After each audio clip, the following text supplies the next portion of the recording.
ler para uma criança não é entretenimento, é formação de caráter em estado puro. Nossa, com certeza. E se a gente parar para pensar que cada história que é escolhida hoje, tipo na hora de dormir, está moldando o adulto que essa criança vai se tornar amanhã, É um peso enorme, né, se a gente analisar por esse lado. demais.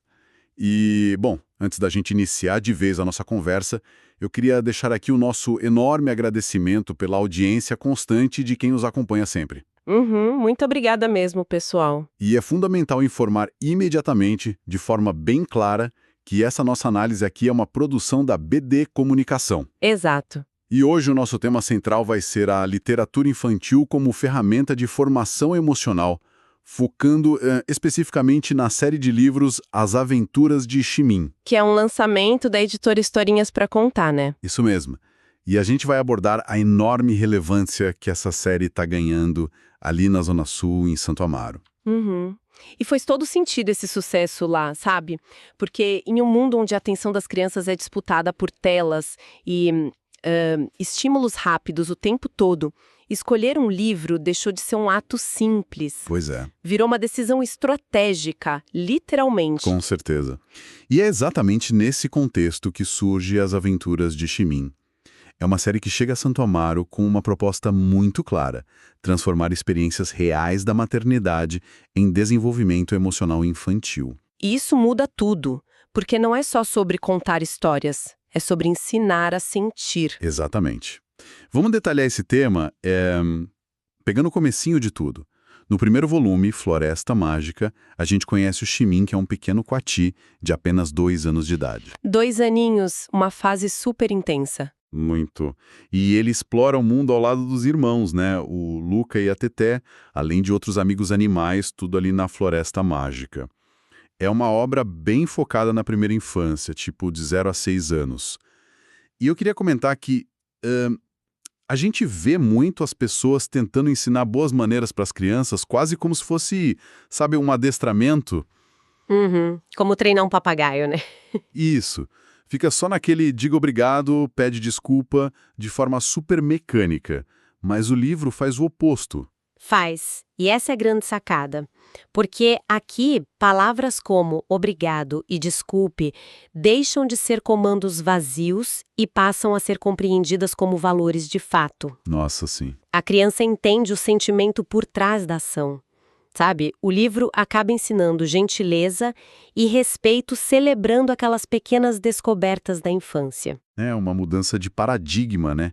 E aí, a gente avança um pouco, já em Um Novo Lar, que é o segundo livro, a história evolui junto com o personagem. Uhum, ele cresce, né? Exato. Agora o Ximin tem 4 anos, e ele está enfrentando uma mudança que é, assim, colossal. Ele muda de continente indo morar lá no Texas. E essa obra já passa a focar numa faixa de 2 a 8 anos.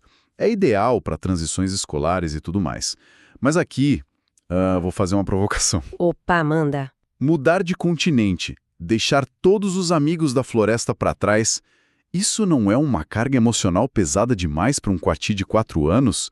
E tipo, para criança que está lendo isso? Olha, é uma dúvida super válida, a gente tem esse instinto de proteger, né? Mas a obra funciona como um escudo psicológico maravilhoso. Sério? Como assim? A despedida, a saudade, o recomeço, tudo isso é apresentado de forma acessível para uma criança. A tristeza de dar tchau para os amigos não é apagada da história, sabe? Uhum. Ela é usada para construir coragem. A criança vê que é difícil, mas que é possível superar. Entendi. E mais do que isso, a introdução ao bilinguismo acontece de forma natural, sem pressão, sabe? Sem ruptura. Nossa, sim. O inglês entra porque ele precisa se comunicar no Texas, não como uma lição chata. E isso diminui aquele filtro afetivo que bloqueia o aprendizado. É genial.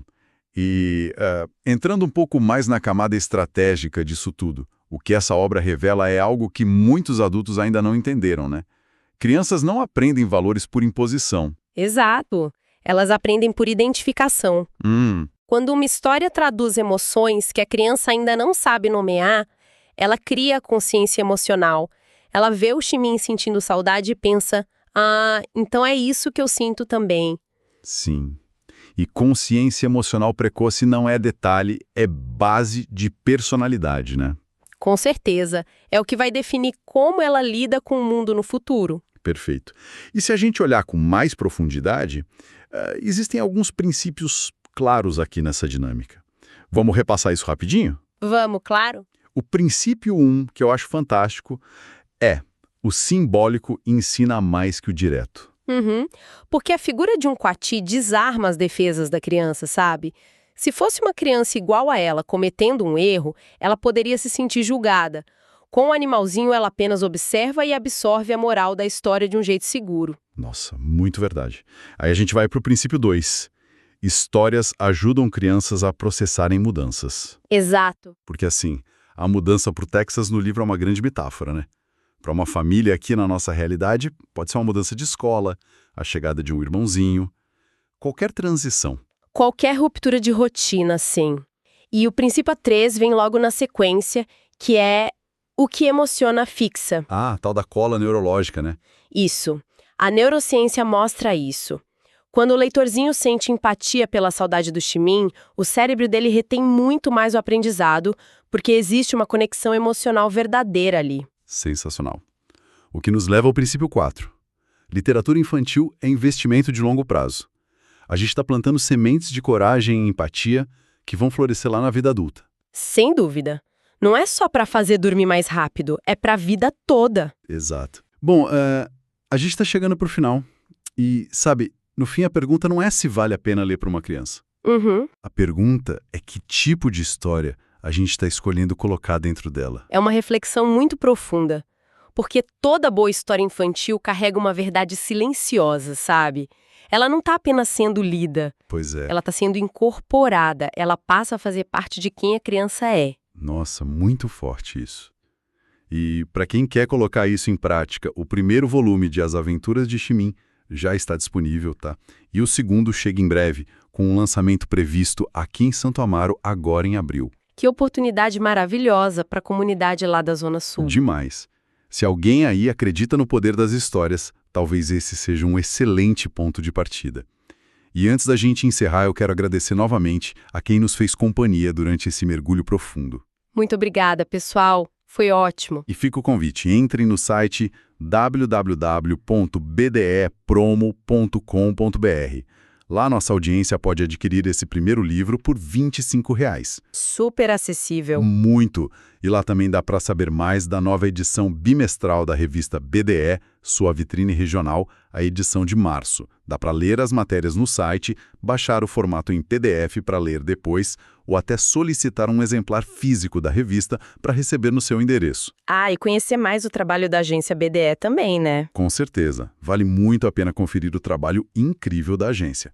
E para fechar de vez, eu deixo uma provocação final. A gente falou tanto sobre narrativas moldando crianças, mas e nós?